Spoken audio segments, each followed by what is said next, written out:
Sinabi ni Presidential Anti-Organized Crime Spokesperson Winston Casio na meron na silang ebidensya para kasuhan si former spokesperson Harry Roque sa involvement niya sa illegal na pogo sa ating bansa, particularly sa Lucky South 99 na siya raw tumatayong abogado nito.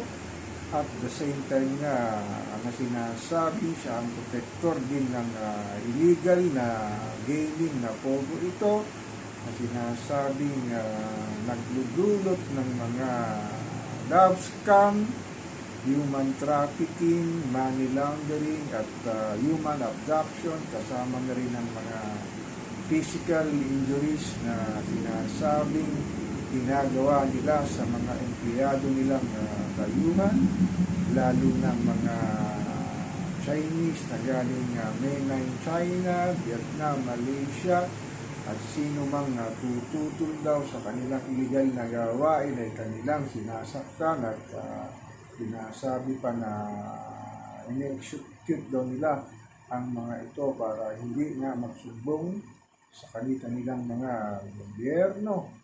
Ito si Harry Roque ang siyang pumapadrino para sa kanila at hindi sila imbestigahan ng ating mga kapulisan. Ang sabi naman ng mga kaalyado ni PBBM, bakit si Harry Roque lang ang kakasuhan?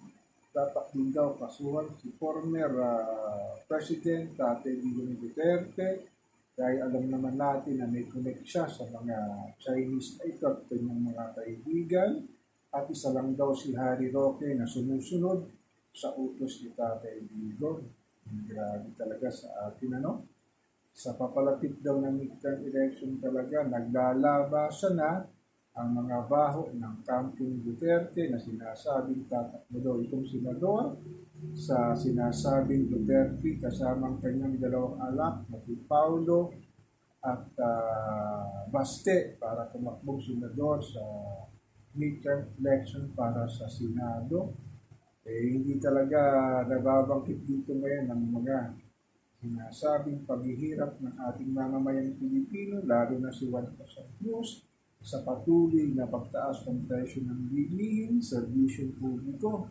Itong pagitan ng sinasabing mga tinatagong baho ng pamilya Duterte, lalong-lalo na si Tatay Digong, ay siyang sumasambulat sa mainstream media, sa social media at iba-iba pang news dito sa ating bansa. At ngayon nga, itinulong nga ito si Harry Roque na siyang protector ng mga illegal na pogo sa ating bansa. Hindi lang daw sa Lucky South 99, pati ang mga iba't ibang pogo sa Porac, Pampanga, sa Mambang Tarlac, sa Parañaque.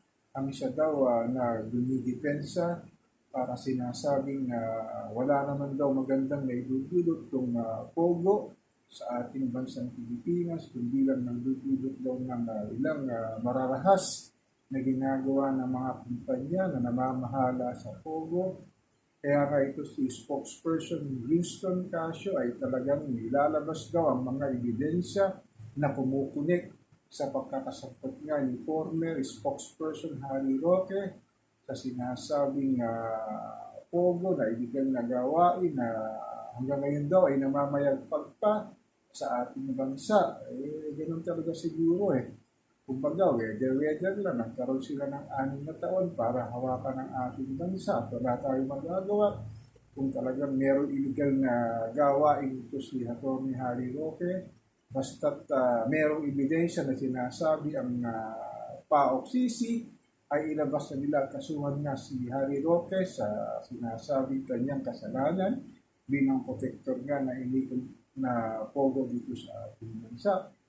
So ako po si Papa Ken, patuloy po akong magningiron, magmamatsyag sa pang-araw-araw na nangyayari sa ating buhay sa ating bayan, mapapolitika man at mga ilang sinasabing paghihirap na nararanasan ni Juan Cruz dito sa ating mahal na inang bayan.